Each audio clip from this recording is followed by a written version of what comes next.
risques dans le mon métier de la collecte de déchets, ils sont très très variés et très très difficiles dans certaines manières répertorier. Pourquoi? Parce que pour nous, surtout dans les produits dangereux, on travaille toujours avec inconnu. Ça veut dire on peut pas prévoir qu'est-ce qu'on va trouver, qu'est-ce que les gens ils vont laisser. Et on se retrouve malheureusement avec un très très gros problème, c'est l'éducation ou formation des gens dans les entreprises. Certaines sociétés malheureusement ils se permettent et disent moi je paye la poubelle de tout venant et puis à la limite ils jettent tout dedans parce que tout simplement ils pensent je paye, je le fais. Ils pensent pas. Il n'y a pas longtemps, on a eu un exemple très très simple. Dans un conteneur de 1100 litres, on a retrouvé une bonbonne de gaz dedans. Maintenant, imaginez les conséquences que ça avait pu apporter.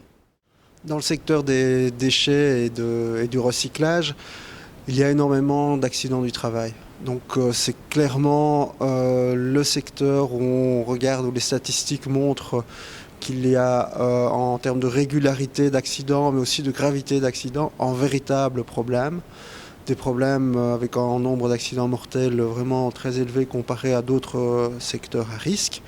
À côté des accidents du travail, il y a aussi tout le problème des maladies professionnelles, là qui est encore plus important.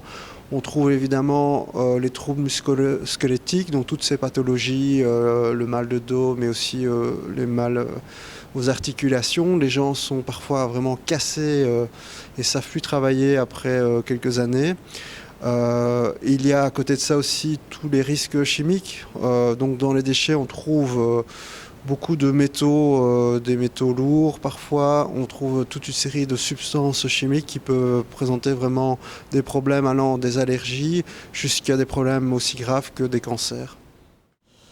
Les risques sont malheureusement, il y a beaucoup qui pourraient être évités avec une meilleure compréhension et une meilleure collaboration de nos clients de diverses entreprises. S'ils pouvaient déjà trier mieux certains produits. Malheureusement, nous, quand on prend un déchet, on n'est jamais vraiment sûr sur quoi on va tomber. On a déjà eu des mélanges de plusieurs produits toxiques, des solvants, des acides.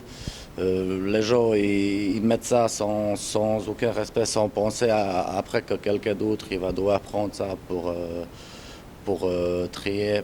Malheureusement, c'est très très difficile d'expliquer aux gens comme quoi il y a quand même des gens derrière qui risquent un accident et qui risquent quelque chose tout simplement parce qu'ils n'ont pas pris de la peine pour faire leur travail correctement. Au niveau du travail syndical, il y a plusieurs pistes à envisager.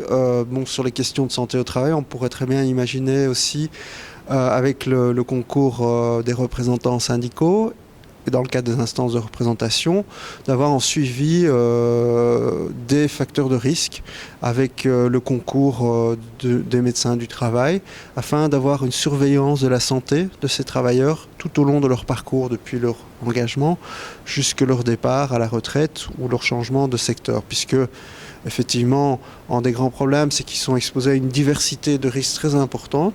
Donc il est important de conserver les traces de ces expositions pour permettre aussi d'installer des mesures de prévention.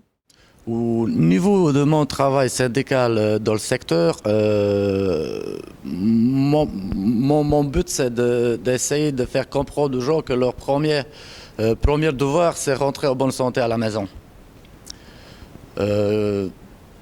Ça c'est la première chose et puis après à long terme c'est de leur expliquer de quelle manière ils doivent procéder, de quelle manière ils doivent travailler, parce que le but c'est quand même avoir un dos en bonne santé maximum possible.